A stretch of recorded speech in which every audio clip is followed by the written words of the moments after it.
Yeah, I'm happy to say they finally done it. They finally not ruined an IP with a terrible adaptation.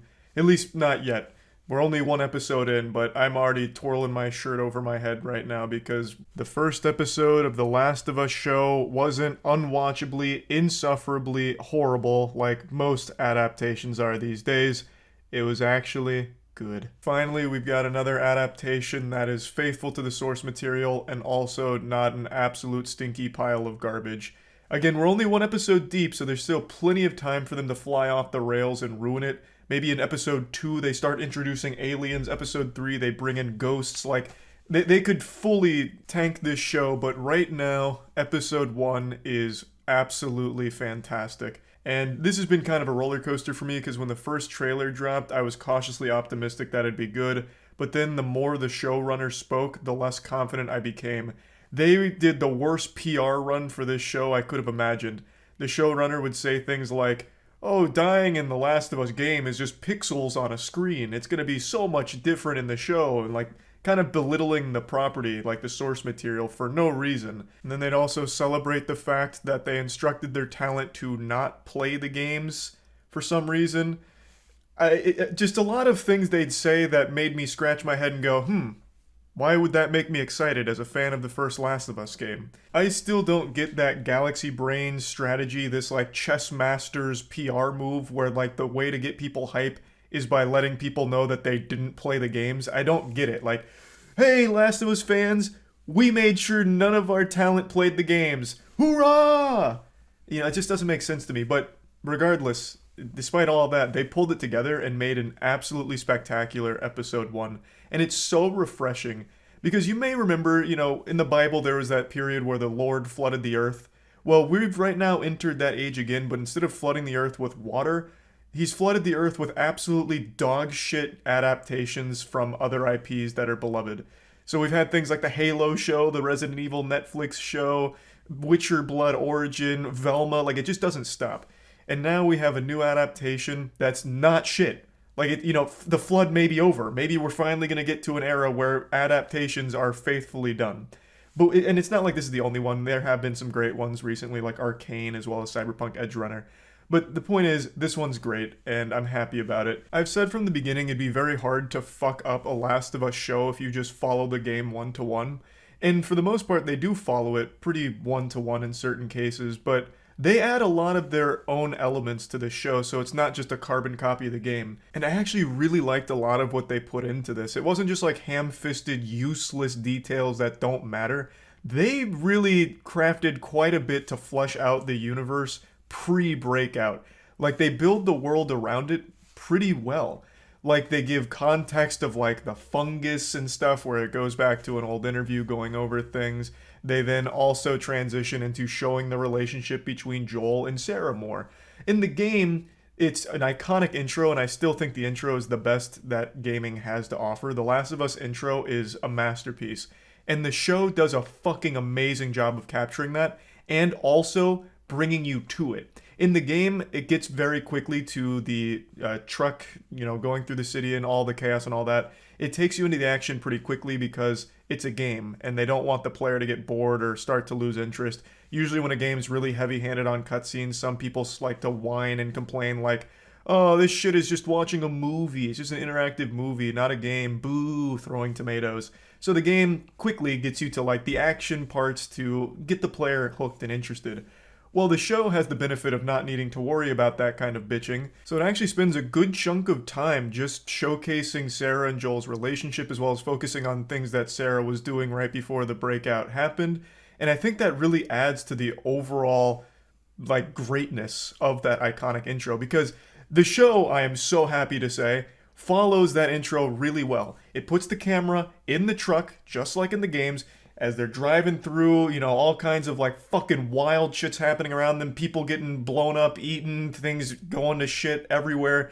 And it's capturing that insanity, that madness, all from the perspective of inside the truck. And it is fucking great.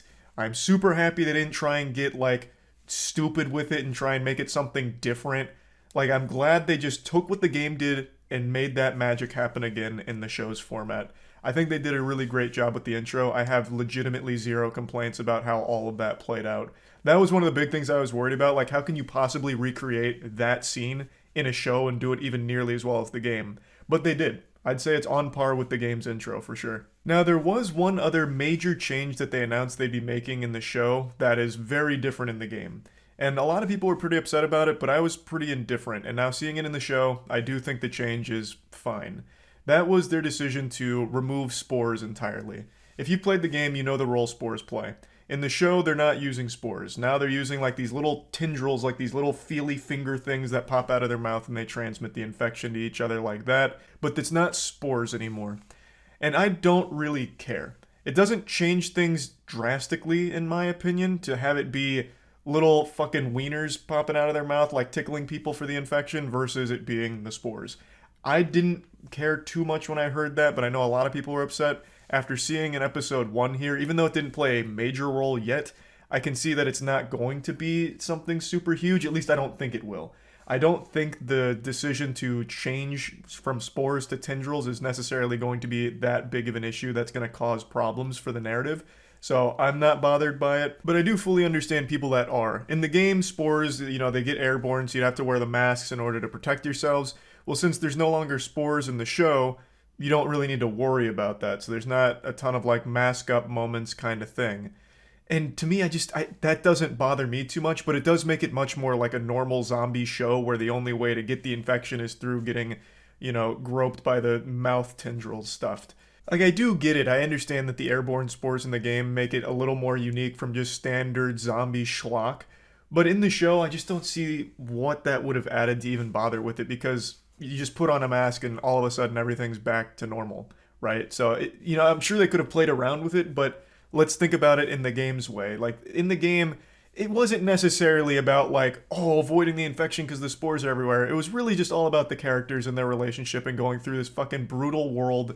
So I feel like it just doesn't change a whole lot to just take the spores out and make it more about, like, direct transmission contact in the show.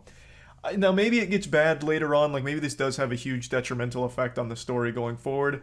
I don't see that happening, but I do think it is possible. We're still obviously very early here, but right now, I'm not bothered by that change. Overall, I just feel like they've done an outstanding job adapting this property and also adding to it. The extra stuff they put in here that wasn't present in the game doesn't feel like extra stuff. It feels very good. It feels very at home in the universe. Like, it fleshes out the story even more. It adds to it. So I think they've just done a really great job so far. They've also added a couple new characters. Don't know exactly the size role they're going to play in the story going forward. I also hope that this serves as an example to all the major studios out there that keep just eating up IP like fucking Galactus and then just wiping their ass with it, producing some of the worst adaptations imaginable. I hope they'll look at this and the success of The Last of Us show, at least episode 1, and see that the reward is far greater if you just put in actual effort to adapt the properties the way they should be, faithful to the source material, and even bring on the people responsible for its creation in the first place.